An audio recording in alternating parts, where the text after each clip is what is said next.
રાજ્ય સરકાર દ્વારા 4 મહાનગરોમાં શૈક્ષણિક કાર્ય ઓફલાઈન કરવામાં આવ્યું છે.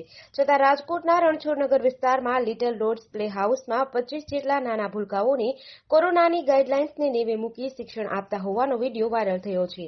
જેને પગલે બી ડિવિઝન પોલીસ દ્વારા પ્લે હાઉસના સંચાલક કેતનભાઈ પટેલ સામે ગુનો નોંધી કાયદેસરની કાર્યવાહી કરવામાં આવી હતી. જો શૈક્ષણિક સંસ્થામાં અભ્યાસ ચાલુ હોય તો માસ્ક પહેરવા, સોશિયલ ડિસ્ટન્સિંગ, સેનિટાઇઝર અને સફાઈ જેવા અનેક નિયમોનું પાલન કરવું જરૂરી છે.